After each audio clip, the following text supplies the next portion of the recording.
जी Sam, अब screen show हो रही है, आप इसको मिनिमाइज कर लें। ठीक हो गया, स्टार्ट करें। जी sir. Today I'm going to discuss a research article with you which is based on basically text mining and machine learning. ये आर्टिकल जो है ये बेसिकली ओपन एक्सेस जर्नल जो है कंप्यूटेशनल मटेरियल में पब्लिश्ड हुआ है। बिल्कुल लेटेस्ट आर्टिकल है, 2020 में ही ये पब्लिश हुआ है। और जो इस जर्नल का इम्पैक्ट फैक्टर है वो काफ़ी अच्छा है, 9.2 इम्पैक्ट फैक्टर के साथ। और जो इनके ऑथर हैं वो बेसिकली फिजिक्स डिपार्टमेंट से और केमिकल इंजीनियरिंग एंड बायोटेक्नोलॉजी, इनका म्यूचुअल जो यूनिवर्सिटी ऑफ कैम्ब्रिज में ये रिसर्च बेसिकली हुई है, तो इनका ये एक म्यूचुअल रिसर्च वर्क है। और हमसे ये इस तरह रिलेट कर रहा है कंप्यूटर साइंस के स्टूडेंट्स के टेक्स्ट माइनिंग और मशीन लर्निंग इसमें बेसिकली इन्होंने अप्लाई किया है। तो ये जो है काफ़ी ब्रॉड विजन हमें प्रोवाइड करता है। ये आर्टिकल बहुत अच्छा है कि टेक्स्ट माइनिंग और मशीन लर्निंग किस तरह हर फील्ड में ये यूज़ हो रही है। बेसिकली टेक्स्ट माइनिंग और मशीन लर्निंग से आप सब लोग वाकिफ़ तो होंगे, लेकिन फिर भी मैं कुछ इसको थोड़ा सा इन सम वर्ड्स डिस्क्राइब कर देती हूँ।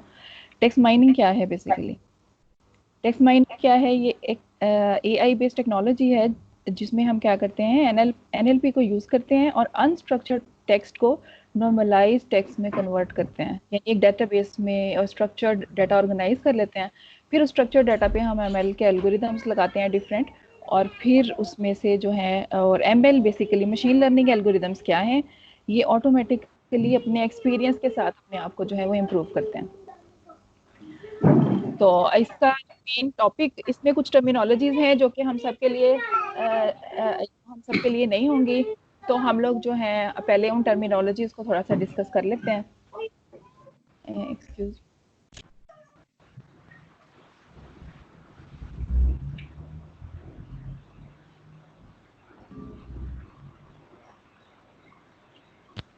जिससे ये कुछ टर्मिनोलॉजीज हैं जो कि फिजिक्स और केमिस्ट्री से रिलेट करती हैं। मैग्नेटिक और सुपर कंडक्टिंग फेज डायग्राम, ये बेसिकली टू इनके हैं टास्क। एक तो ये फेज डायग्राम को रिकंस्ट्रक्ट कर रहे हैं और फिर ये ट्रांजिशन टेम्परेचर को प्रिडिक्ट कर रहे हैं। तो सबसे पहले तो हम इन टर्मिनोलॉजीज को अच्छे से अंडरस्टैंड करेंगे, फिर हमें इनकी वर्किंग जो है वो क्लियर होगी कि असल में ये रिसर्च में हो क्या रहा है।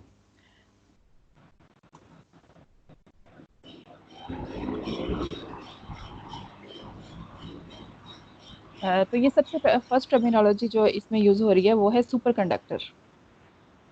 सुपर कंडक्टर क्या होता है? सुपर कंडक्टर जो है फिजिक्स से रिलेटेड अगर किसी का कोई बैकग्राउंड हो तो वो इसको समझ सकते हैं कि सुपर कंडक्टर वो मटेरियल होते हैं जो कि जीरो रेजिस्टेंस होती है जिनमें।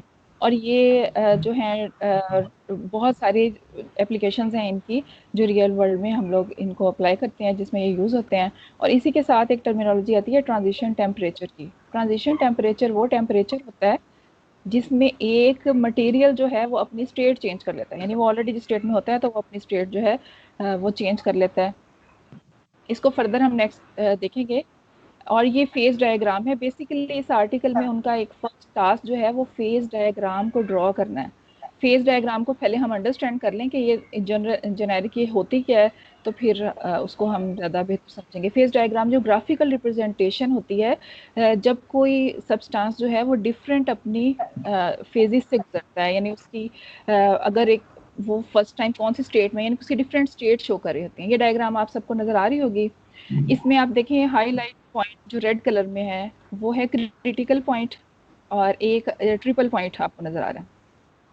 क्रिटिकल पॉइंट बेसिकली वो स्टेट है जिसमें एक जो सब्सटेंस या मटेरियल है वो एक मिक्स स्टेट में होता है। ये दो फेजेस का जो है ये कॉम्बिनेशन होती है। तो या तो वो लिक्विड और गैस के मिक्स होता है, यानी कुछ उसमें प्रॉपर्टीज लिक्विड की भी पाई जाती हैं और कुछ उसमें गैस की भी प्रॉपर्टीज पाई जाती हैं। तो इसको डिस्टिंग्विश करना यहाँ पर मुश्किल होता है कि ये कौन सी स्टेट में है, कि ये लिक्विड में है या गैस में। तो इसी तरह पीछे अगर हम नीचे आपको नजर आ रहा होगा ट्रिपल पॉइंट भी इसी टाइप का एक पॉइंट ऐसा होता है जिसमें ये 3 फेजेस में कंफ्यूज होता है ये मटेरियल, यानी वो सॉलिड, लिक्विड एंड गैस तीनों में से आइडेंटिफाई, यानी उसमें उसके तीनों की प्रॉपर्टीज पाई जाती हैं, तो आइडेंटिफाई करना जो है वो मुश्किल होता है। ये फेज डायग्राम की कुछ अंडरस्टैंडिंग है। ये बेसिकली डायग्राम जो है वो ड्रॉ की जाती है प्रेशर एंड टेम्परेचर के अगेंस्ट।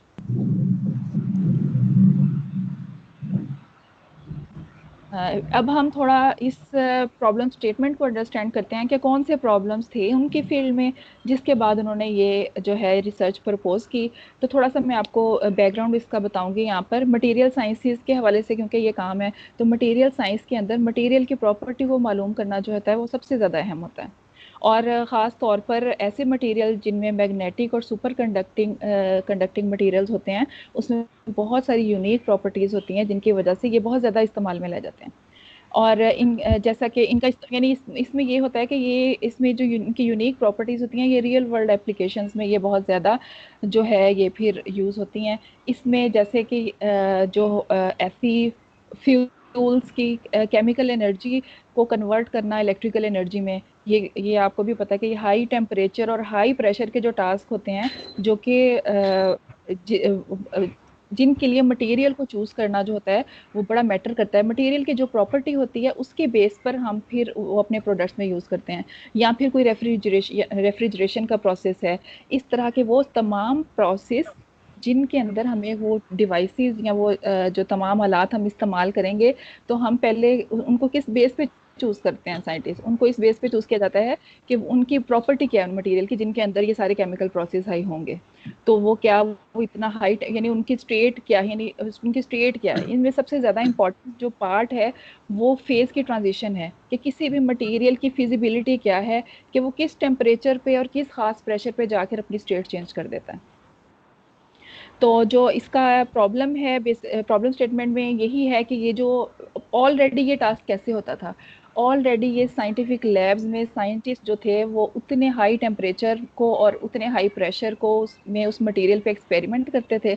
उनको करने के बाद जो है फिर उस मटेरियल की प्रॉपर्टीज़, वो मटेरियल डिस्कवरीज होती थी, उस बेस पर फिर आगे ये मटेरियल यूज़ होता है। और ये जो तमाम एक्सपेरिमेंट्स इस तरह साइंटिफिक लैब में ये तमाम एक्सपेरिमेंट जो हैं, मेरी आवाज़ आ रही है? थोड़ी सी कम हो गई साइमा आपकी वॉइस ना। जी, जी। चले अजान हो रही है, कोई नहीं, होल्ड कर लेते हैं 2 मिनट ना। जी, जी, जी।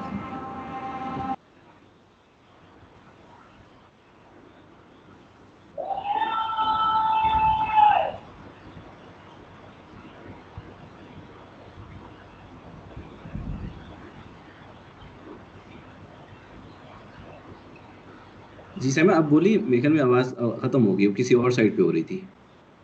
जी सर, बेसिकली यहाँ पर जो ये अंडरस्टैंड करना है कि फेज ट्रांजिशन उन मटेरियल्स की उसके टेम्परेचर और प्रेशर के अलोंग हम देखते हैं। तो ये प्रॉपर्टीज जब साइंटिस्ट परफॉर्म करते थे साइंस लैब्स के अंदर, तो उस मटेरियल को उतना हाई टेम्परेचर प्रोवाइड करते थे और उतना हाई प्रेशर देते थे। उसके बाद उस मटेरियल का बिहेवियर देखते थे और फिर ये सारा डाटा जो है वो रिकॉर्ड में रखा जाता है। ये बहुत कॉस्टली प्रोसीजर है और इसमें बेसिकली ये साइंटिफिक इंट्यूटेशन पे बेस्ड करता है। तो ये बहुत मुश्किल था इसमें से मटेरियल को डिस्कवर करना। और फिर ये भी है कि ये अब मशीन लर्निंग क्योंकि लास्ट डेकेड से अप्लाई की जा रही है, मटेरियल डिस्कवरी में भी ये बहुत ज़्यादा यूज़ हो रही है। लेकिन ऐसे था कि ऑर्गेनिक कंपाउंड्स के ऊपर ज़्यादा काम हुआ था, इनऑर्गेनिक कंपाउंड्स के ऊपर मशीन लर्निंग के टास्क काफ़ी कम किए गए थे। और जिनमें मैग्नेटिक के सुपर कंडक्टिंग जो है प्रॉपर्टीज पाई जाए। मैंने आपको मैग्नेटिक और सुपर कंडक्टिंग प्रॉपर्टीज की एप्लीकेशंस ऑलरेडी भी बताई हैं कि वो जो हाई टेम्परेचर और हाई प्रेशर के ऊपर जिन डिवाइसेस को हम लोग यूज़ करते हैं। उसके बाद थर्ड जो प्रॉब्लम उन्होंने देखा, नोटिस किया कि क्या था कि किसी भी जगह पर कोई ऐसा डेटाबेस अवेलेबल नहीं था, फ्री डेटाबेस, जिसके अंदर ये तमाम मटेरियल्स का डाटा एक जगह पर पड़ा हो। ये डाटा किस से प्लेटफॉर्म में था, और ऑलरेडी जितना भी रिसर्च हुई थी वो इसी तरह हुई थी कि मैनुअली कंपाइल्ड डाटाबेसेस थे, जो किसी खास साइंस लैब से लिए गए थे या किसी एक ही जगह से लिए गए थे, और जो कि फ्रीली अवेलेबल नहीं होते, पेड और फ्रीली रिपोजिटरीज में नहीं पाए जाते। तो वहाँ से लेकर वो एक शॉर्ट सी रिसर्च होती थी जिसके बाद वो अपना एक रिजल्ट दे देते थे। तो इन प्रॉब्लम्स को रखते हुए अब यानी 3 पॉइंट्स हैं उनके पास कि एक तो ये न्यू वर्क है इस हवाले से भी कि इनऑर्गेनिक कंपाउंड के ऊपर उन्होंने एक्सप्लोर किया, फिर इन्होंने एक जो डेटाबेस भी मेंटेन किया। अब नेक्स्ट हम इनके प्रपोज्ड अप्रोच को डिस्कस कर लेते हैं कि इन्होंने किस तरह काम किया। सबसे मेन पार्ट तो ये होता है कि डाटा सेट उन्होंने कौन सा यूज़ किया। तो डाटा सेट बेसिकली उन्होंने स्क्रैपिंग की, जिसमें 74,000 जर्नल के आर्टिकल्स उन्होंने लिए। ये जर्नल्स के नेम भी आपको नज़र आ रहे हैं, एल्सवेयर, स्प्रिंगर और ये इन केमिस्ट्री पब्लिशर्स के ये जर्नल। इनसे उन्होंने जो है टेम्परेचर के रिकॉर्ड्स और उनके केमिकल के कंपाउंड नेम एक्सट्रैक्ट किए स्क्रैपिंग की मदद से। और इनके पास टोटल रिकॉर्ड जो बना जिस पे इन्होंने एक्सपेरिमेंट किया वो 20,400 रिकॉर्ड्स इनके पास थे। इसके बारे में थोड़ा डिटेल आगे भी आएगी कि इन्होंने फिर किस तरह ये डाटा जब कलेक्ट किया तो उसकी क्लीनिंग वगैरह कैसे की, ये नेक्स्ट डिस्कस किया। नेक्स्ट जो उनकी प्रपोज्ड अप्रोच है, उनके ये 3 बेसिक जो हैं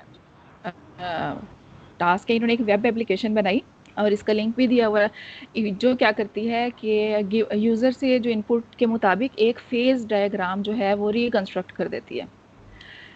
उसके बाद सेकेंडली क्या किया इन्होंने फेज ट्रांजिशंस जो हैं उनके टेम्परेचर को प्रिडिक्ट किया डेटाबेस में से। और फिर इन्होंने थर्डली क्या किया कि बैकवर्ड वैलिडेशन भी इन्होंने रखी। इन्होंने जो अपना डेटाबेस क्रिएट किया है इसमें जो है इनका टैग्ड डेटाबेस है एक्सपेरिमेंटल रिसर्च के साथ। उसको आप यानी प्रीवियसली वो लिंक है कि वो किस आर्टिकल से या किस रिसर्च से वो लिंक करता है, ये उन्होंने बैकवर्ड वैलिडेशन भी रखी है।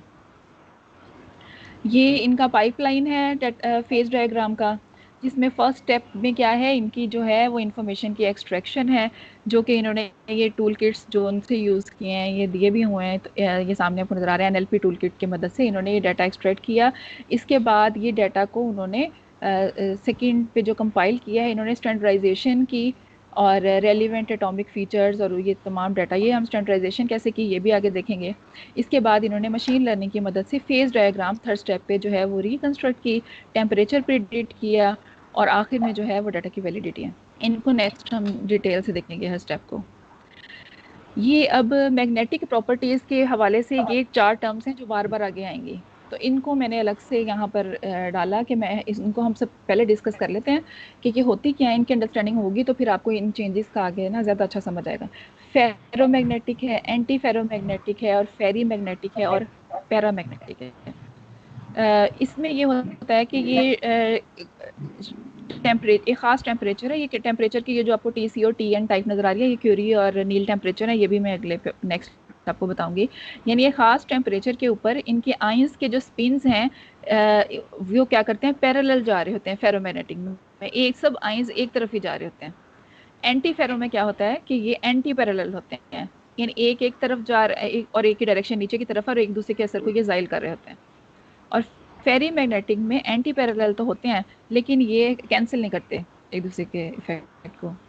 और पैरामैग्नेटिक मैग्नेटिज्म की ऐसी फॉर्म है जिसमें स्पिन जो आयंस का होता है ये रैंडम होता है, इसमें कोई फिक्स नहीं है कि उनकी डायरेक्शन किस तरफ, ये रैंडमली आयंस जा रहे होते हैं। और इस तरह एक मैग्नेटिक की ये सारी प्रॉपर्टीज़ में वो और तरह बिहेव करते हैं जो होते हैं मटेरियल। नेक्स्ट अब हम देख लेते हैं, देखिए 2 टर्मिनोलॉजीज़ हैं जो कि आगे डिस्कस होंगी ये मैग्नेटिक के हवाले से। जब हम लोग मैग्नेटिक मटेरियल की बात आती है तो उनमें ये 2 टेम्परेचर होते हैं, नील टेम्परेचर और क्यूरी टेम्परेचर। नील टेम्परेचर क्या करता है बेसिकली, ये क्या करता है एंटी फेरोमैग्नेटिक मटेरियल को कन्वर्ट कर देता है। ऐसा टेम्परेचर जब जो मटेरियल है एंटी फेरोमैग्नेटिक से पैरामैग्नेटिक हो जाता है। यानी हम इस बैक साइड पे दोबारा से देखते हैं, एंटी फेरो में क्या था कि एंटी पैरेलल डायरेक्शन थी आयंस की, और पैरा में क्या है रैंडमली आयंस जा रहे हैं। तो ये इस टाइप से मटेरियल को इस टेम्परेचर पे जाके वो मटेरियल इस टाइप से एंटी फेरो से पैरा में हो जाता है कन्वर्ट। ये नील टेम्परेचर है बेसिकली। यानी मैग्नेटिक ऑर्डरिंग ऐसी थर्मल एनर्जी जब किसी मटेरियल को प्रोवाइड की जाती है, नील टेम्परेचर एक ऐसा, इतनी एनर्जी उस मटेरियल तक जाती है कि उस मटेरियल की मैग्नेटिक ऑर्डरिंग यानी वो मैग्नेटिक प्रॉपर्टी जो होल्ड कर रहा होता है वो बदल जाती है, यानी वो एक फॉर्म से दूसरी फॉर्म में चला जाता है, उसको कहते हैं नील टेम्परेचर। दूसरा टेम्परेचर जो है वो क्यूरी टेम्परेचर है। ये क्यूरी पॉइंट है टेम्परेचर जिसमें क्या होता है कि जो मटेरियल है वो अपनी तमाम मैग्नेटिक प्रॉपर्टीज़ को लूज़ कर देता है। इस टेम्परेचर पे जाकर मटेरियल की मैग्नेटिक प्रॉपर्टीज़ ख़त्म हो जाती हैं। नील टेम्परेचर में वो एक फॉर्म से दूसरी फॉर्म में जा रहा है और क्यूरी में वो जो है उसकी प्रॉपर्टी मैग्नेटिक की ख़त्म हो रही हैं। अब इन्होंने जो है यूज़ किया है ये पेरोव्स्काइट टाइप ऑक्साइड यूज़ किए हैं अपनी केस स्टडी में।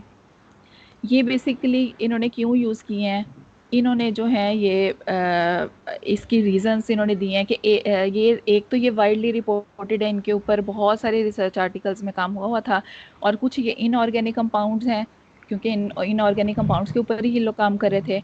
और इसमें इसके अलावा इनके एप्लीकेशन बहुत है, ये बहुत ज़्यादा इस यूज़ होते हैं रियल वर्ल्ड में, चीज़ों में, इंडस्ट्रीज़ में।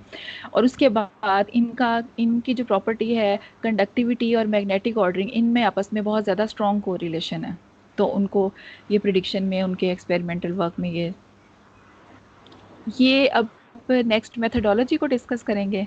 मेथडोलॉजी जो है ये 7 स्टेप्स हैं जो इनके कंप्लीट इन्होंने डिफाइन किए हैं। फर्स्ट तो वो बस उन्होंने पार्ट्स में डिस्कस किया कि मैग्नेटिक भी, और फिर हमने उनके कुछ टेम्परेचर भी देखे, और उसके पर सुपर कंडक्टिविटी को भी हमने देखा। अब ये उनके ओवरऑल जो उनका वर्क है, रिसर्च वर्क, उसकी ये 7 स्टेप्स हैं।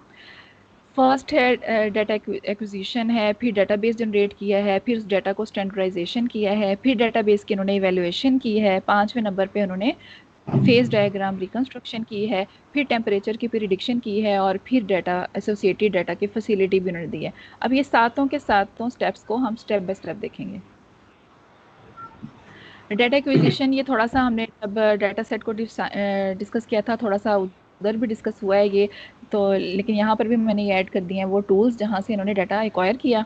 और उसके बाद इन्होंने ये एक लिंक दिया हुआ है मोंगो डीबी जो है, इन्होंने डेटाबेस का नाम इनका है, और वहाँ पर इन्होंने ये तमाम डाटा ऑर्गेनाइज करके, जो कि पहले सिपलिट था पूरे रिसर्च आर्टिकल से, जो तमाम रिलेटेड प्रॉपर्टीज हैं, इन्होंने जो है उनके केमिकल नेम्स और उनके जो क्रिटिकल टेम्परेचर, और ये सारे टेम्परेचर जो हैं इन्होंने ऐड करके इस डेटाबेस में अरेंज किए। और उसके बाद इन्होंने डॉक्यूमेंट को टैग्स भी दिए कि DOI जो हर रिसर्च आर्टिकल का एक यूनिक कोड होता है जिसमें इंटरनेट के साथ हम एक्सेस करते हैं उस आर्टिकल को। उसके बाद उसका टाइटल भी, रिसर्च कौन से रिसर्च आर्टिकल से ये लिया, ये डाटा उन्होंने लिया है, उसके बाद उसका ऑथर और ईयर ऑफ पब्लिकेशन भी उन्होंने उसमें मेंशन किया है कि ये रिकॉर्ड जो उन्होंने डेटाबेस में डाला है ये कहाँ से बिलोंग कर रहे हैं। इसके बाद डाटा स्टैंडर्डाइजेशन उन्होंने की। अब डाटा को स्टैंडर्डाइज उन्होंने किस तरह किया, उन्होंने जब डाटा को कलेक्ट किया तो थोड़ा मैनुअल स्क्रीनिंग से उन्हें ये आइडिया हुआ कि जो डाटा है उसमें, क्योंकि रिसर्च आर्टिकल आप खुद देख सकते हैं कि रिसर्च आर्टिकल जो है वो बहुत ज़्यादा जो थे, अब हर रिसर्च का थीम और स्टाइल और डिफरेंट होता है, जिसमें कुछ फील्ड्स और सब्जेक्ट में भी वेरिएशन आ जाती है, यानी कुछ ऐसी टर्मिनोलॉजीज होती हैं, जैसे मैग्नेटिक प्रॉपर्टीज़ के अंदर जो TC जो है वो क्यूरी टेम्परेचर को रिप्रेजेंट करता है, और अगर हम सुपर कंडक्टिविटी में चले जाएं तो वहाँ क्रिटिकल टेम्परेचर की भी शॉर्ट फॉर्म TC ही होती है। तो कुछ आर्टिकल में TC क्रिटिकल पॉइंट टेम्परेचर को मेंशन किया गया था, और कुछ आर्टिकल्स में यही TC टर्म जो थी वो लिखी गई थी क्यूरी टेम्परेचर। तो ये बहुत कंफ्यूजिंग हो रहा था जो उनके डेटाबेस में, ये एरर एक था कि जिसमें उनको इसको डिफ्रेंशिएट करना था। यहाँ पर उन्होंने SVM और कुछ जो है वो मॉडल्स अप्लाई किए, जिनकी मदद से यहाँ क्लासिफिकेशन की, और वो क्लासिफिकेशन करके उन्होंने TC में जो क्यूरी पॉइंट वाले टेम्परेचर थे उन्हें अलग किया और क्रिटिकल पॉइंट वालों को अलग किया। और जब इन्होंने ये क्लासिफिकेशन की तो उनके पास 29,071 रिकॉर्ड बचे, जितने उन्होंने इस में से अवेल किए थे। उन्होंने क्या किया, जिन ऐसे जो ऐसे आर्टिकल, ऐसे रिकॉर्ड्स थे जिनमें ये क्लियर नहीं हो रहा था कि ये क्या है, तो उन्होंने वो डिलीट कर दिए। जहाँ उसके बाद इन्होंने क्या किया, टेम्परेचर। अब टेम्परेचर में मेजरिंग जो है वो काफ़ी टाइप के होते हैं temperature, chemical formula conversion, sorry, chemical formula जो है कुछ ऐसे आर्टिकल्स होते हैं जिनमें डायरेक्ट जो है वो उसका मटेरियल का नाम ही लिखा होता है, उसका केमिकल नेम नहीं यूज़ किया होता।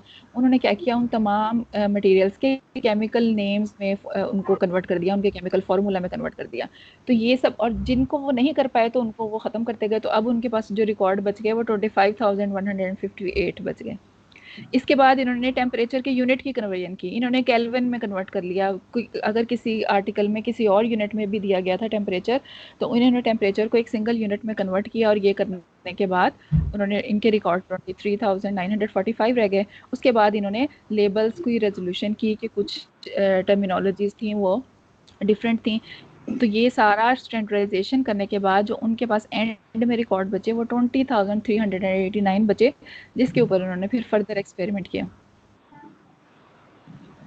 अब डेटाबेस को उन्होंने एवेलुएट, क्योंकि ये इन्होंने डाटा जो है स्क्रैपिंग की टेक्निक से डाटा एक्सट्रैक्ट किया था, तो इसकी इन्होंने फिर डेटाबेस की एवेलुएशन भी की। इन लोगों ने क्या किया, अपने डेटाबेस में से ये जो थे प्रिसीजन चेक किया, बेसिकली प्रिसीजन एवेल्यूएशन मेजर इन्होंने यूज़ किया है। और इसमें क्या किया, इन्होंने सैंपल ले लिए, 100 क्यूरी रिकॉर्ड के टेम्परेचर ले लिया, 100 जो है वो नील टेम्परेचर ले लिया, और 100 जो है वो सुपर कंडक्टिविटी का जो टेम्परेचर था वो ले लिया।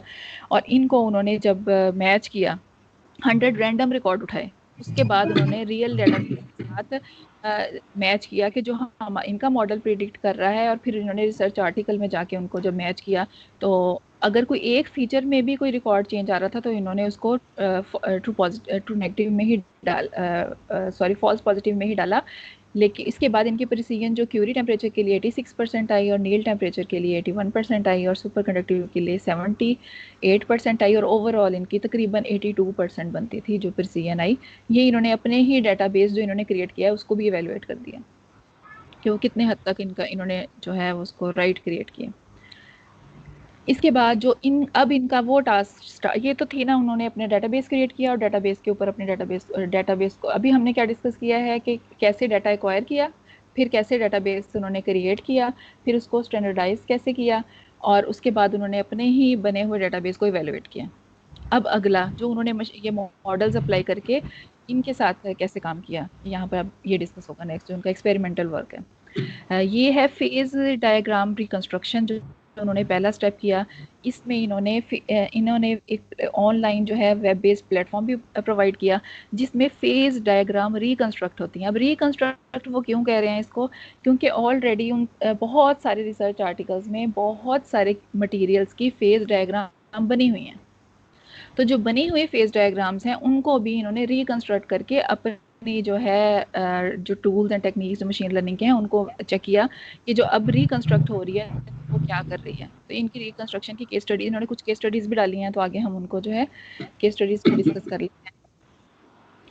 ये जो है ये इन्होंने एक फेज डायग्राम जो है ये इन्होंने शेयर की है। जो ए है पार्ट, अगर हम उसको डिस्कस करें, ये रिपोर्टेड फेज डायग्राम, यानी ये ऐसे जो ए पार्ट है इस फिगर का वो है जो ऑलरेडी रिपोर्टेड है किसी रिसर्च आर्टिकल में, इन्होंने उसका रेफरेंस भी दिया हुआ है, जिन्होंने ये फेज डायग्राम अपने प्रैक्टिकली जो फिजिकली प्रैक्टिकल करके परफॉर्म करने के बाद बनी उन्होंने ये बनाई हुई है। और जो बी पार्ट में जो आपको नज़र आ रही है डायग्राम, ये इन्होंने टेक्स्ट माइनिंग और टूल किट की मदद से जो है ये बनाई है। इसमें अगर हम लोग देखें, इन्होंने ये इस डायग्राम में क्या किया हुआ है, फेरोमैग्नेटिक मटेरियल है और ये जो है एंटी फेरोमैग्नेटिक है।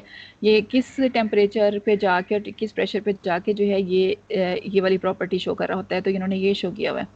तो अगर हम ए पार्ट में देखें तो 0.1 से एक्स की वैल्यू उन्होंने एक दी हुई है, 0.1 से लेकर 0.5 तक फेरोमैग्नेटिक जो है वो मेटेलिक जो है वो उसकी डिटेल आ रही है। तो लेकिन अगर हम यही बी पार्ट में देखें तो 0.1 से लेस में भी उसका क्या बिहेवियर है और उसकी क्या टेम्परेचर, वो भी डिटेल आ रही है, और 0.5 के बाद तक में भी उसकी डिटेल आ रही है, यानी ज़्यादा एक्सटेंडेड जो है इनको व्यू नज़र आ रहा है। इसके बाद जो है फेरोमैग्नेटिक फेज भी वाइड रेंज में इन्हें नज़र आ रही है, और एंटी फेरोमैग्नेटिक की भी ज़्यादा इनको डिटेल नज़र आ रही है, जो कि ऑलरेडी जो ये वाली फेज डायग्राम है उनमें डिटेल कम है और यहाँ पर ज़्यादा डिटेल आ रही है। जो ये इनको आपको वर्टिकल लाइंस नज़र आ रही हैं, ये बेसिकली क्या है, ये एरर बार्स हैं। ये क्योंकि फेज डायग्राम या एक किसी भी ये स्ट्रोनियम एक मटेरियल है जिसको ये यूज़ किया गया है कंपाउंड, इसमें क्या है मुख्तलिफ एक्सपेरिमेंट्स में मुख्तलिफ साइंटिस्ट के पास वैल्यूज़ थोड़ी वेरी करती हैं, क्योंकि एग्जैक्ट एक पॉइंट नहीं आ रहा होता। उनकी जो इन्होंने क्या किया, अपने डाटाबेस से वैल्यूज़ उठाई।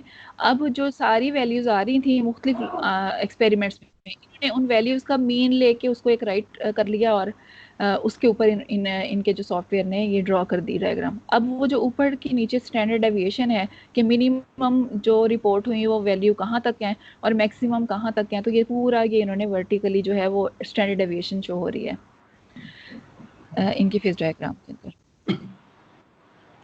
तो ये फेज डायग्राम की रिकंस्ट्रक्शन की, यानी ऑलरेडी भी बनी हुई थी लेकिन रिकंस्ट्रक्शन करके ये ज़्यादा डिटेल्ड और ज़्यादा क्लियर पता चल रही है।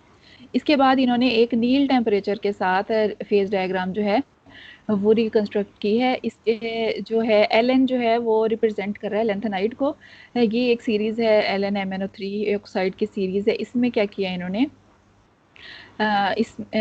ये जो है कैटाइंस जो हैं इन्होंने टेक्स्ट माइनिंग कॉर्पस के अंदर जो वैल्यूज़ इन्होंने नहीं बस यानी ये जो है नील रिपोर्टेड जो पर्पल कलर में आपको नज़र आ रहा है ये ऑलरेडी जो रिसर्च आर्टिकल्स में जो हैं मौजूद वैल्यूज़ ये वो हैं, और रिकंस्ट्रक्टेड वैल्यूज़ जो ब्लू लाइट ब्लू से शेड में आपको नज़र आ रही हैं तो वो हैं। और जो वर्टिकल में जो हैं ये एरर बार्स हैं, इन्होंने ये एरर्स के इनका कितना डिफरेंस है इसको दिखाया गया है। नेक्स्ट टेबल्स के साथ इनका आ गया ये वाले मॉडल्स हैं। नेक्स्ट हम एक और भी केस स्टडी है जिसमें डिटेल टेबल भी है और उसको हम कंपैरिजन करेंगे। ये जो है ये मशीन लर्निंग मेथड जो इन्होंने यूज़ किए हैं, ये रीज रिग्रेशन है, स्पोर्ट फैक्टर रिग्रेशन है, और ये ऑटोमेटिक रेलिवेंस डिटर्मिनेशन है, और रैंडम फॉरेस्ट रिग्रेशन है, और फीचर सिलेक्शन टेक्निक भी इन्होंने कुछ अप्लाई किए हैं। फीचर सिलेक्शन में मैनुअल फीचर सिलेक्शन है, के बेस्ड फीचर सिलेक्शन है, और रिकर्सिव फीचर एलिमिनेशन है। अब ये जो इनकी थर्ड केस स्टडी है ये भी लेंथेनाइड बेस्ड केस स्टडी है। इसको थोड़ा सा हम लोग अच्छे से इसको अंडरस्टैंड करें। हिस्ट्री डायग्राम काफ़ी इन्होंने अच्छे तरीके से एक्सप्लेन की हुई है। यानी अगर जो इसका ए पार्ट हम देख लेते हैं, ये वो डायग्राम जो नील टेम्परेचर की बेस पर कंडक्ट की गई है डिफरेंट। अब ये लेंथेनाइड सीरीज़ हैं। अगर ये आपको लेंथेनाइड का ये जो जनरल फार्मूला है ना, ये है LnCrO3, ठीक है। Ln जो है वो लेंथेनाइट की एक क्लास है पूरी जिसके अंदर बहुत सारे और मटेरियल्स आ जाते हैं। अब अगर आप ए डायग्राम में देखें तो आपको ये जो नज़र आ रहे हैं तमाम कंपाउंड्स, इनके ये Lu, Yb, Tm, Er, ये तमाम जो हैं वो Ln, इनको इन सब का कॉमन नेम Ln है, ठीक है। इनको Ln से रिप्लेस करते जाएंगे तो CrO3 सबके साथ लगता है, तो ये कंपाउंड की डिस्क्रिप्शन है, ठीक है। इसमें जो है लेंथेनाइड, इसमें फर्स्ट नील टेम्परेचर जो ऑलरेडी रिपोर्टेड रिसर्च आर्टिकल्स के अंदर हैं वो यहाँ पर इन्होंने ड्रॉ कर दिए। जो इनके पास ऑलरेडी वैल्यूज़ मौजूद थी इन्होंने ड्रॉ कर दी यहाँ पर। इसके बाद अगर हम ब्रीफ पार्ट को देखें फिगर के, ये इन्होंने फेज डायग्राम जो है वो भी जो है रिकंस्ट्रक्ट की, और इसके बाद इन्होंने फेज ट्रांजिशन टेम्परेचर जो कि TM, अगर आपको ये ऑरेंज कलर में नज़र आ रहे होंगे, TM, EU और ND, PR और CE, ये वो तमाम थे जो कि डेटाबेस में अवेलेबल नहीं थे इनके टेम्परेचर। इन्होंने पुरानी ट्रेनिंग के बेस पर इनको प्रिडिक्ट किया, तो उसके बाद इन्होंने इसको ये ड्रॉ किया है, इसको ये प्रिडिक्ट किया। इसके बाद नीचे आप अगर ये टेबल देखें, ये जो है टेम्परेचर प्रिडिक्शन का टेबल है। इसमें कंपाउंड में Ln को रिप्लेस कर दिया है। ये अब इन्होंने ये 5 कंपाउंड दिए हैं। ये 5 वो कंपाउंड हैं जो ऑलरेडी जो हैं इन्होंने ये प्रिडिक्ट किए हैं खुद से, और फिर इन्होंने इनके नील टेम्परेचर जो हैं ये एक रेफरेंस पेपर के साथ इन्होंने लिए इनके टेम्परेचर। अब फिर इन्होंने देखा कि इनका जो है इनके प्रिडिक्शन किस हद तक जो है वो ठीक थी। नील टेम्परेचर जो था TmCrO3 का 125 था। अब ये आगे जो टेबल में तमाम कॉलम्स हैं ये वो तमाम मॉडल्स जो इन्होंने मशीन लर्निंग मॉडल अप्लाई किए हैं, और प्लस उन्होंने जो फीचर एक्सट्रैक्शन टेक्निक अप्लाई की है उनका कम्बिनेशन है। इन्होंने डिफरेंट कम्बिनेशन के साथ ये इन्होंने ये जो है 7 एक्सपेरिमेंट किए। तो इस 7 एक्सपेरिमेंट में इन्होंने जो देखा, सबसे फिर इन्होंने ये मीन एब्सोल्यूट एरर जो है इसका फाइंड आउट किया। तो इसमें सबसे कम जो वैल्यू आ रही है ये RR रिज रिग्रेशन की के बेस्ट फीचर के साथ, के की वैल्यू इन्होंने 5 रखी। उसके साथ इनको ये वैल्यू मिली कि इनका सिस्टम जो है वो बहुत अच्छा प्रेडिक्ट कर रहा था। ये क्लियर है डायग्राम? हाँ जी क्लियर है सना? इरफान? जी सर क्लियर है। मोहसिन? यस सर जी सर क्लियर है। गुड गुड गुड, शाबाश। ठीक है, समझ गया। चले हम इसमें फिर इन्होंने एक और इनकी केस स्टडी है जिसके अंदर इन्होंने क्या किया है कि इन्होंने ये एक और जो है रिकंस्ट्रक्ट की है फेज डायग्राम, जिसमें इन्होंने वो भी यही अब बता रही है कि ये जो रिकंस्ट्रक्टेड वाली डायग्राम है ये ज़्यादा वाइड जो है वो ज़्यादा वर्सटाइल उसकी रेंज बता रही है। ये तमाम इसके साथ इसमें भी ये है जो एंटी फेरोमैग्नेटिक प्रॉपर्टीज़, और ये जो SC है ये सुपर कंडक्टिंग को शो कर रहा है, ये रिकंस्ट्रक्ट की है, और AFR जो है एंटी फेरोमैग्नेटिक फेज। तो ये फेज को ज़्यादा क्लियरली डिफाइन कर रहा है, ज़्यादा रेंज आ रही है, और इसी तरह ये सुपर कंडक्टिविटी की भी ज़्यादा अच्छे से इनकी जो यानी A वाली जो है वो रिपोर्टेड ऑलरेडी मौजूद है, और B वाली जो है इन्होंने रिकंस्ट्रक्ट की है। अब यहाँ पर ये एक और है टेम्परेचर प्रिडिक्शन की ही एक केस स्टडी है, ये भी लेंथेनाइट सीरीज़ के साथ ही। इसमें जो है ये सीरीज़ जो है ये हाईएस्ट क्रिटिकल टेम्परेचर जो है वो एग्जिबिट करती है, यानी 50,000 के जो है इस पे जाके सुपर कंडक्टिविटी जो है इनको मिलती है। यानी ये एक्सपेरिमेंट्स जो हैं बहुत एक्सटेंसिव और बहुत डिफ़िकल्ट हैं परफॉर्म करने, जिसके बाद ये डाटा जो है अब इनको अवेल होता है। इसमें इन्होंने क्या किया है, TC की प्रिडिक्शन इन्होंने दी है इस क्रिटिकल टेम्परेचर की, किसके लिए, जब LN की वैल्यू PM है, EU है, और TB से लेकर LU तक की रेंज है। ये आपको जो डायग्राम नज़र आ रही है, इसमें जो ऑरेंज कलर में पॉइंट्स नज़र आ रहे हैं, ये सब तमाम वो हैं जो प्रिडिक्ट किए हैं इन्होंने, और एरर बार जो है वो स्टैंडर्ड डेविएशन शो कर रही हैं। तो फिर इसी का आगे इन्होंने टेबल भी बनाया है, इसमें इन तमाम इन्होंने जो है वो कंपाउंड्स के नेम जो है सुपर कंडक्टिंग के कंपाउंड लेंथेनाइट की सीरीज के वो तमाम कंपाउंड डाले, आगे इन्होंने उनका क्रिटिकल टेम्परेचर दिया है। अब जहाँ पर डैश लगी हुई है वो क्रिटिकल टेम्परेचर जो है वो अवेलेबल नहीं है डेटाबेस में। तो इसके बाद इन्होंने फिर RFR जो है रैंडम फॉरेस्ट रिग्रेशन और K बेस्ट फीचर के साथ इन्होंने प्रिडिक्ट किए हैं आगे टेम्परेचर।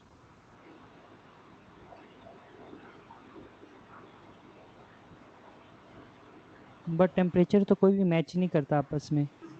ये इतना एरर तो आएगा, लेकिन आप देखें 48 है, 50 को ये नहीं, 48 जस्ट 100% एरर है ना। 100% किस तरह एरर है? कोई भी यानी एक्यूरेट तो नहीं नहीं, हुआ आप हुआ। अगर अच्छा एक मिनट, आप EU को देखें उसमें वो रॉन्ग प्रिडिक्ट कर रहा है, ठीक है। TB को देखें 50 था टेम्परेचर, ये ऊपर जो 55 है ना, ये इसकी पावर नहीं है। 55 Yes, बेसिकली वो रेफरेंस नंबर है जिसके से इन्होंने ये ली है। 50 है और इनके सिस्टम ने 48 प्रिडिक्ट किया।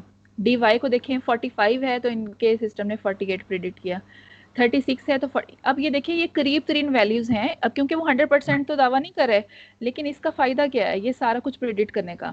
अब आपको भी पता है कि ये जो मैं भी इन्होंने इधर डिस्कस भी किया कि ये सुपर कंडक्टिविटी एक मटेरियल अपनी प्रॉपर्टी शो कर रहा है 50,000 के जब टेम्परेचर होता है तब जाके उसका क्रिटिकल टेम्परेचर आता है। अब ये देखें उन्होंने ये सोचा कि एक्सटेंसिव एक्सपेरिमेंट हुए पड़े हैं जो कि अलग अलग जगहों पे पड़े हैं, तो क्यों ना उनको एक जगह पे रखा जाए, उसके ऊपर मशीन लर्निंग अप्लाई की जाए और कुछ नया डाटा निकाला जाए, और कुछ तो ऑलरेडी गिवन रिकॉर्ड्स हैं उनको भी अरेंज करके, और फिर उसमें से अपने मॉडल को लर्न करें, और वो किसी नए जो हैं उनके जो फेजेस या कुछ टेम्परेचर जो मेंशन होने के लिए रह गए हैं उनको प्रिडिक्ट कर लें।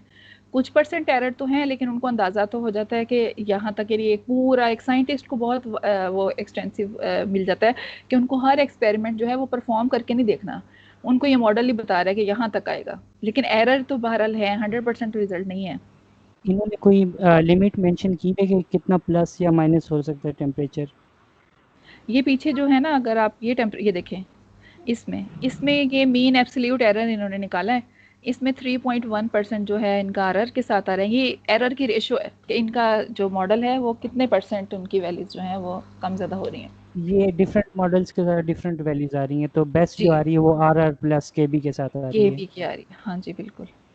ठीक है, थैंक यू। अब इसमें ये है कि डेटाबेस जो है, अब इन्होंने ये किया है कि इन्होंने अपने डेटाबेस को ओपन छोड़ा है, कि उन्होंने ये भी अब फ्यूचर में ये प्लान किया है कि हम जितने अब एक्सपेरिमेंट होते चले जाएंगे केमिस्ट्री और इनके इन मटेरियल डिस्कवरी के हवाले से, वो इस डेटाबेस में ऐड होते जाएं मज़ीद, ताकि जो मज़ीद न्यू क्लासेस के कंपाउंड की प्रॉपर्टीज़ हैं वो एक्सप्लोर हो सकें, और साइंटिस्ट को प्रिडिक्ट करने में हो सकता है कोई ऐसी प्रॉपर्टीज़ जिन पे अभी तक किसी साइंटिस्ट का फोकस ना गया हो, यहाँ मशीन लर्निंग की मदद से उनके सामने वो भी हैं। अगर कुछ उनको डिफरेंट नज़र आएगा या कुछ हटके कोई ऐसी प्रॉपर्टी या कुछ ऐसे का मटेरियल जो और जगहों पर भी यूज़ हो सके, क्योंकि इन मटेरियल को एक्सप्लोर क्यों करना है, इनका हमने रियल वर्ल्ड में यूज़ करना है, तो कुछ ऐसे मटेरियल जिनके ऊपर अभी उनकी कुछ ऐसी प्रॉपर्टीज़ के ऊपर ख्याल ना गया हो कि इस लेवल तक जाके उनकी क्या होंगी, तो वो ये सारा कुछ हमें ये फ़ायदा देगा, यानी उनकी टेम्परेचर की ट्रांजिशन बेसिकली, कि वो स्टेट्स जब चेंज करते हैं उस हवाले से, और उनकी मैग्नेटिक प्रॉपर्टीज़ के हवाले से। इसके बाद जो है इसमें वो जैसे जैसे जो है मज़ीद काम होता जाएगा, उसमें वो अपने प्लेटफॉर्म में वो ऐड करते जाएंगे, और इसके बाद ये और ज़्यादा जो है रिसर्च जो है यूज़फुल हो जाएगी। तो बस ये सब था इस पेपर के हवाले से। कोई क्वेश्चन हो तो। हाँ जी, आप लोगों को अंडरस्टैंडिंग हुई? जी यस सर। सोफिया, जी सर। सोफिया बेटा। उमैर, जी सर, काफी अच्छी क्लियर हो गई। अब्दुल अजीज,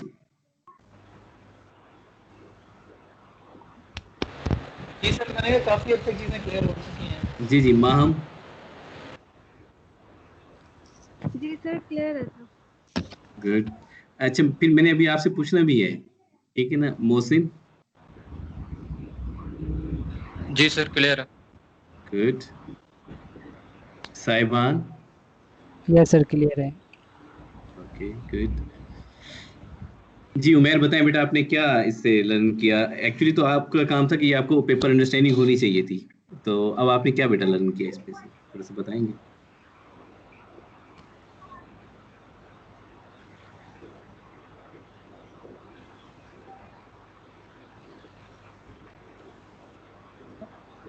मेरी आवाज आ रही है उमैर आपको बेटा?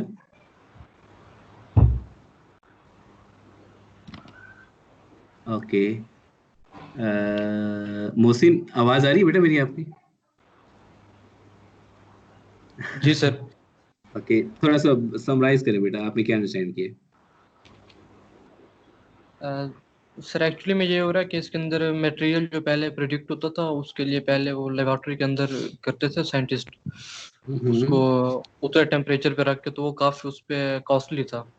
तो उसके लिए उन्होंने ये एप्लीकेशन बनाई है ताकि ये प्रिडिक्शन वगैरह कर ले, तो उनका टाइम भी बच जाएगा और कॉस्टली भी नहीं पड़ेगा। तो बिल्कुल इसके ठीक लिए हो गया। उन्होंने मशीन लर्निंग की डिफरेंट वो मेथड्स और अप्रोचेस वगैरह यूज़ किए हैं उसके थ्रू। और मतलब डाटा इन्होंने पहले लिया, उसको एनएलपी के थ्रू डाटा को मतलब स्ट्रक्चर फॉर्म में किया, उस पर अप्लाई किया मशीन लर्निंग के अप्रोचेस, और उसके रिजल्ट्स वगैरह इन्होंने शो किए हैं। और उसके अंदर जो बेस्ट आ रहा था उसके भी मतलब शो हुई है परसेंटेज, और बाकी भी मतलब 5-6 इन्होंने मेथड यूज़ किए हैं। ठीक हो गया। तो मशीन लर्निंग मॉडल और प्लस फीचर एक्सट्रैक्शन टेक्निक्स भी थी, जी ठीक सर। है ना? तो उसमें जो बेस्ट मॉडल था वो कौन सा था? आपने तो पेपर दिया हुआ था, कौन सा था वो बेटा? कॉम्बिनेशन क्या था, कौन से फीचर्स थे और कौन सा वो मॉडल था मशीन लर्निंग का, कौन सा मॉडल था? सर फीचर एक्सट्रैक्शन के बेस्ट वाला था, और machine learning I think SVM था। वो सर स्लाइड आगे हो गया। स्लाइड आगे हो गई है। अच्छा ओके, सर मैं स्लाइड पीछे करने जरा, एक minute. Simon, are you there? जी जी सर। ओके सर मैंने कर ओके, दिया। ठीक हो गया, थैंक यू। जी, ये आर क्या सर है? ये आर सर ये जी आर बेटा। मेथड है, और के बेस्ट ये feature extraction technique use. R stand for? Sir sir ये नहीं पता सर। जी साइमन बताएंगे जरा, आर क्या था? रिग्रेशन? रीज रिग्रेशन।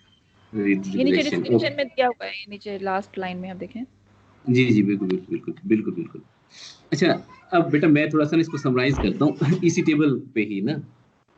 कंप्यूटर जी सर। साइंस के जो स्टूडेंट्स हैं या कंप्यूटर साइंस के फील्ड के लोग हैं उसको कैसे देख रहे हैं? टेक्स्ट कॉर्पस उठाया रिसर्च आर्टिकल में से, ठीक है?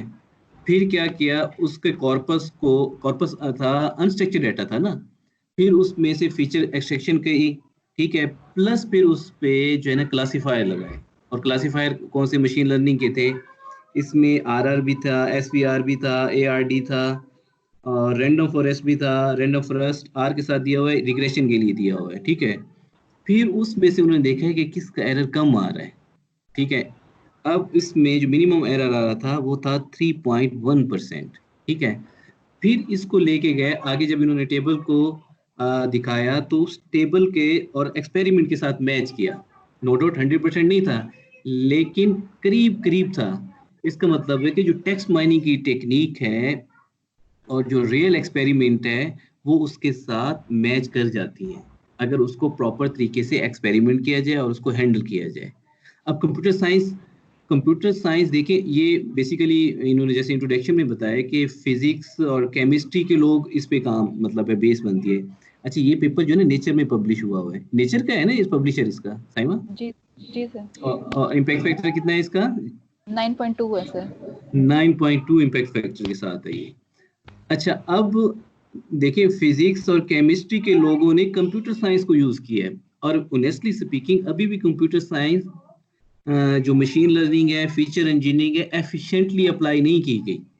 अगर हम इसको और भी थोड़ा सा ना ऑप्टिमाइज करें ना, वो जो डिफरेंस एरर है वो भी हम इसको और भी मिनिमाइज कर सकते हैं। सेमा, आप एग्री करोगे इस बात से? जी सर बिल्कुल।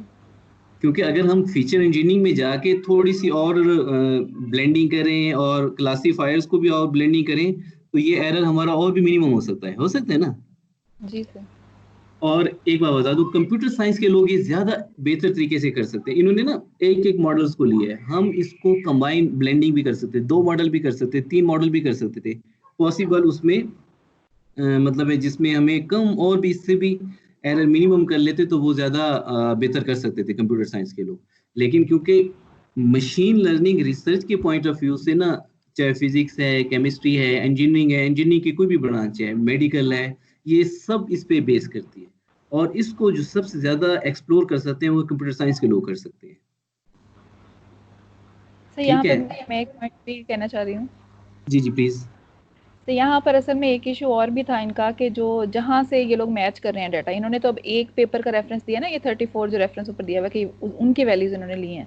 तो जी जी, बहुत सारे एक्सपेरिमेंट्स की वैल्यूज आपस में भी तो मैच नहीं ना करी, उनमें भी स्टैंडर्ड डेविएशन है। हाँ जी, बिल्कुल सही बात है, वो भी एक बिल्कुल। इशू एरर के रेट की वजह से आ जाता है। अब एग्री एग्री एग्री, बिल्कुल सही कहा आपने। जी, तो आप लोगों को अंडरस्टैंडिंग होगी बेटा, इस आर्टिकल से कुछ अंडरस्टैंडिंग होगी, लर्निंग हुई है? Yes sir. जी सर। Okay, very good.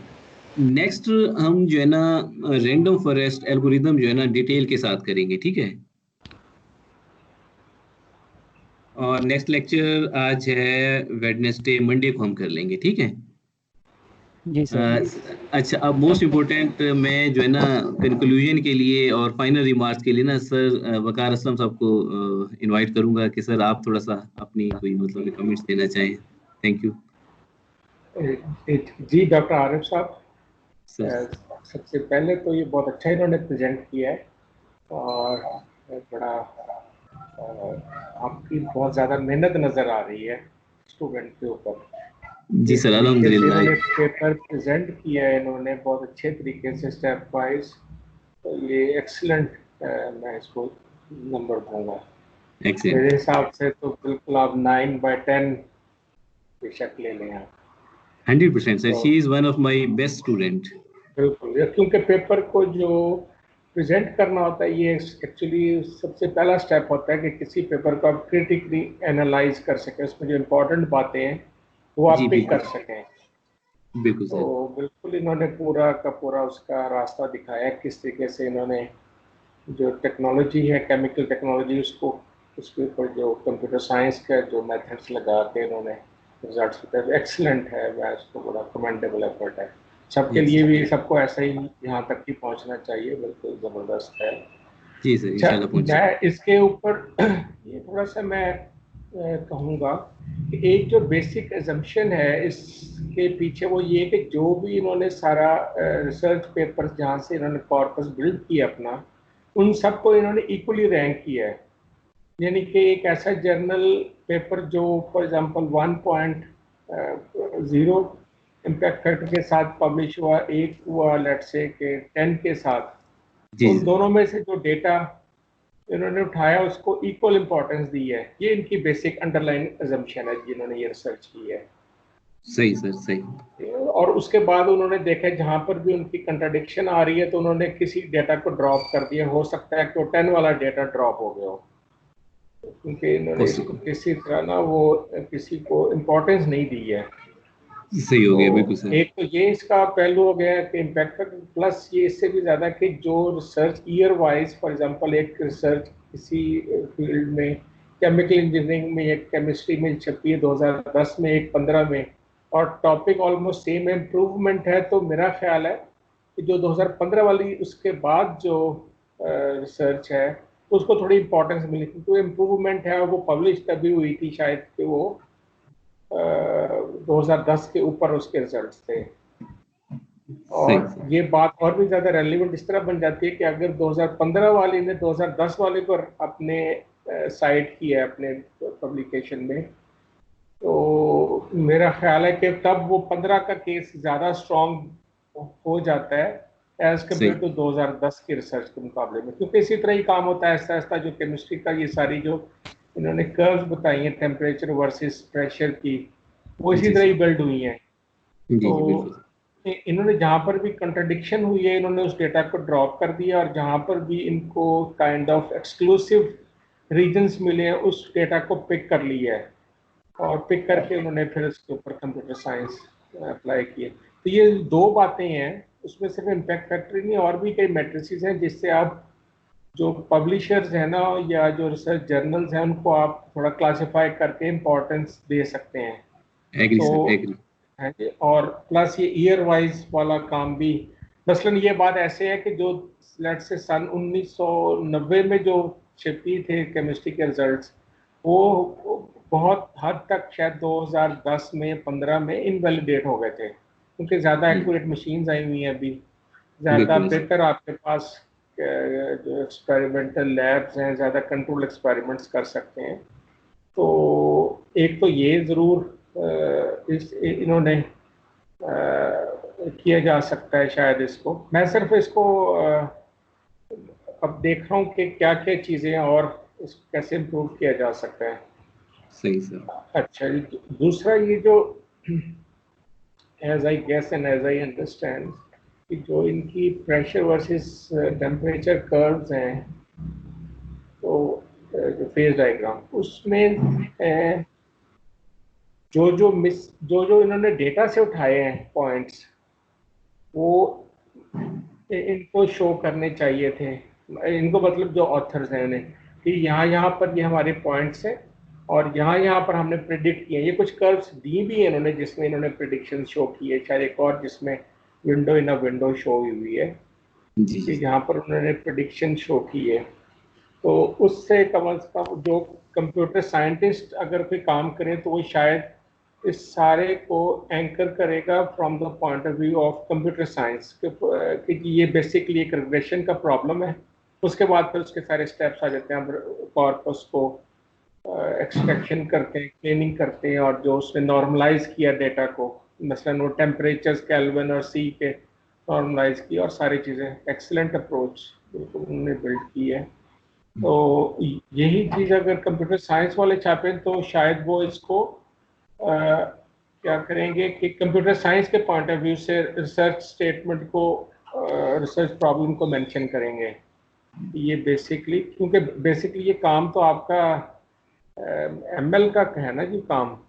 जी बिल्कुल सर, तो अप्लाई कर रहे हैं केमिस्ट्री के ऊपर। और एक चीज़ और मैं एंड के ऊपर जो मैं तो आपको कर रहा था इनको, कि जो इनके रिजल्ट्स फाइनल आ गए और इन्होंने इसको कंपेयर भी करके बताया हुआ कि कितनी % इसकी एक्यूरेसी आई है, पर आमतौर पे ऐसा नहीं होना चाहिए कि ये जो रिजल्ट्स हैं, जिन पेपर्स में से इन्होंने रिजल्ट्स लिए यूज़ किए हैं और जो इन्होंने प्रिडिक्ट किए हैं points, what's ever material that may be, जो इन्होंने पॉइंट्स प्रिडिक्ट किए हैं, लेट्स से को 4 क्लासीफायर लगाएं, आप अच्छे क्लासीफायर की भी बात कर लें, उनको वापस जाके उस पूरे डेटाबेस में ढूंढते, इवन वो भी जो जिनको इन्होंने ड्रॉप कर दिया था, जो कॉन्फ्लिक्ट, बेसिकली शायद इनका